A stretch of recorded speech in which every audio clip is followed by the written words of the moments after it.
விக்கிரவாண்டி இடைத்தேர்தலில் பல்வேறு கட்சித் தலைவர்களும் அதிமுக வாக்குகளை கேட்பது அவரவர் விருப்பம் என்று அதிமுக பொதுச் செயலாளர் எடப்பாடி பழனிசாமி தெரிவித்துள்ளார். சேலத்தில் இருந்து கோவை விமான நிலையம் வந்த அதிமுக பொதுச் செயலாளர் எடப்பாடி பழனிசாமி செய்தியாளர்களை சந்தித்தார். அப்போது பேசிய அவர், விக்கிரவாண்டி இடைத்தேர்தலில் பல்வேறு கட்சித் தலைவர்களும் அதிமுக வாக்குகளை கேட்பது அவரவர் விருப்பம் என பதிலளித்தார். அதிமுகவில் இருந்து விலகி சென்றவர்கள் மீண்டும் சேர்த்துக் கொள்வது என்பது சென்றவர்களை மீண்டும் கட்சியில் சேர்த்துக் கொள்வது என்பது அதிமுகவின் விதிமுறைகளில் இல்லை என்று தெரிவித்தார். பெரும்பான்மை தொண்டர்களின் எண்ணமாக பொதுக்குழுவின் ஒருமித்த தீர்மானத்தோடுதான் அவர்கள் விலக்கப்பட்டார்கள் என்றும் மீண்டும் அவர்களை கட்சியில் சேர்க்கும் எண்ணம் இல்லை என உறுதியாக தெரிவித்தார். மேலும் சசிகலா அதிமுகவின் உறுப்பினரே இல்லை என்றும் அவர் எப்படி கட்சியை ஒன்றிணைக்க முடியும் எனவும் கேள்வி எழுப்பிய எடப்பாடி பழனிசாமி கள்ளச்சாராய விவகாரத்தை திமுக அரசு திட்டமிட்டு மறைக்கிறது என்று குற்றம் சாட்டினார். விக்கிரவாண்டி சட்டமன்ற இடைத்தேர்தலிலே அனைத்து இந்திய அண்ணா திராவிட முன்னேற்ற கழகம் புறக்கணிப்பதற்கு பல்வேறு காரணங்களை நாங்கள் எடுத்துச் சொல்லியிருக்கின்றோம்.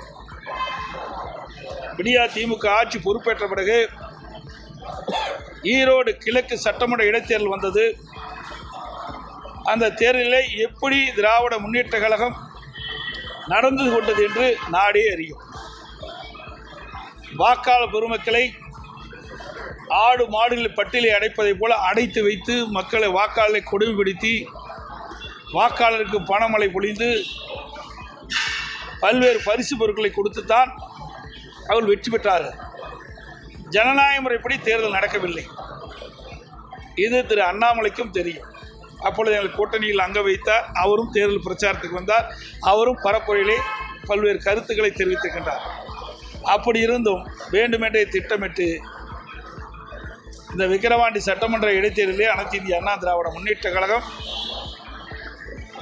வெற்றி குறிப்பிட்டு செய்தி வெளியிட்டிருப்பது கண்டிக்கத்தக்கது. சென்னை அருகே வானகரத்தில் உள்ள ஸ்ரீவார திருமண மண்டபத்தில் பாஜகவின் செயற்குழு கூட்டம் நாளை நடைபெறவுள்ளது. தமிழக பாஜக தலைவர் அண்ணாமலை தலைமையில் நடைபெறும் இந்த கூட்டத்தில் மத்திய அமைச்சர்கள், பாஜக சட்டமன்ற உறுப்பினர்கள், மாநில, மாவட்ட, நகர நிர்வாகிகள் கலந்து கொள்கின்றனர். நாடாளுமன்ற தேர்தல் தோல்விக்கு பிறகு நடைபெறும் முதல் செயற்குழு என்பதால் இது முக்கியத்துவம் வாய்ந்த கூட்டமாக பார்க்கப்படுகிறது. கூட்டத்திற்காக அரங்கு அமைத்தல், அலங்கார தோரணை, இருக்கைகள் அமைத்தல் ஆகிய பணிகள் மும்முரமாக நடைபெற்று வருகிறது. அசம்பாவிதம் ஏதும் நடைபெறாமல் இருக்க காவல்துறையினரும் குவிக்கப்பட்டுள்ளனர்.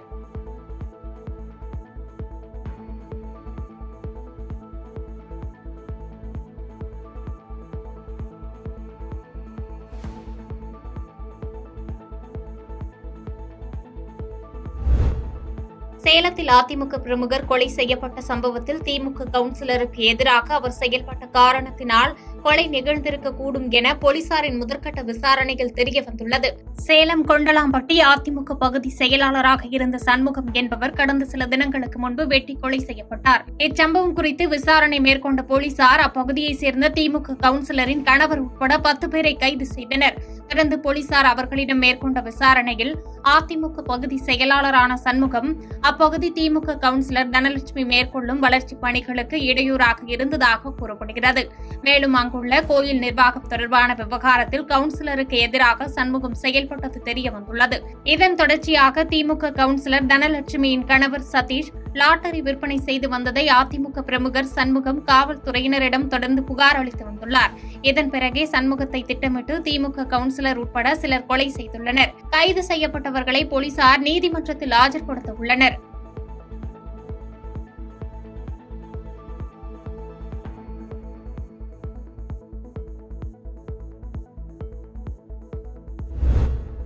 அதிமுக முன்னாள் அமைச்சர் எம்.ஆர். விஜயபாஸ்கர் ஆதரவாளர்கள் வீடுகளில் 3 இடங்களில் 3 மணி நேரமாக நடைபெற்ற சோதனை நிறைவு பெற்றது.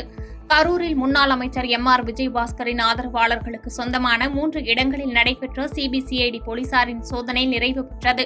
திருச்சி, சேலம், நாமக்கல் மாவட்டங்களிலிருந்து வந்திருந்த சிபிசிஐடி இன்ஸ்பெக்டர்கள் தலைமையிலான போலீசார் 2 மணி நேரங்களுக்கு மேலாக நடத்திய விசாரணையை முடித்துக் கொண்டு புறப்பட்டனர்.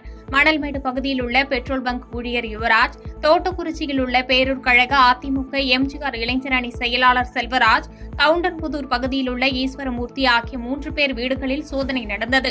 இந்த சோதனையில் சில முக்கிய ஆவணங்கள் கைப்பற்றப்பட்டுள்ளதாக தகவல் வெளியாகியுள்ளது.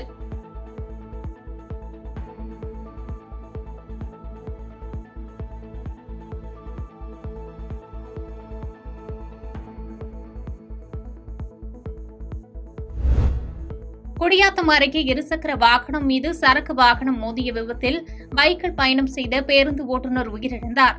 வேலூர் மாவட்டம் குடியாத்தம் அருகே ராஜிப்பட்டி பகுதியைச் சேர்ந்தவர் ஐயப்பன்.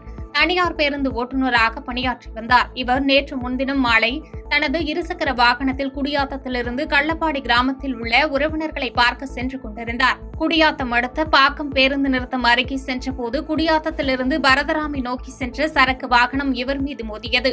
இதில் பலத்த காயமடைந்த ஐயப்பனை அக்கம் பக்கத்தினர் மீட்டு 108 ஆம்புலன்ஸ் மூலம் குடியாத்தம் அரசு மருத்துவமனைக்கு அனுப்பினர். பின்னர் அங்கிருந்து மேல் சிகிச்சைக்காக வேலூர் அடுக்கம்பாறை அரசு மருத்துவமனைக்கு அனுப்பி வைத்தனர். அங்கு தீவிர சிகிச்சை அளிக்கப்பட்ட நிலையில் நேற்று மாலை பரிதாபமாக இறந்தார். இந்த விபத்து குறித்து கேவிக்குப்பம் போலீஸ் இன்ஸ்பெக்டர் நிர்மலா வழக்கு பதிவு செய்து விசாரணை நடத்தி வருகிறார். பாதகம் செய்பவரை கண்டால் நாம் பயங்கொள்ளலாகாது பாப்பா. மோதி மிதித்து விடு பாப்பா, அவர் முகத்தில் உமிழ்ந்து விடு பாப்பா. அண்மை செய்திகளை உடனுக்குடன் தெரிந்து கொள்ள இணைந்திருங்கள் இயம்நாடு தொலைக்காட்சியுடன்.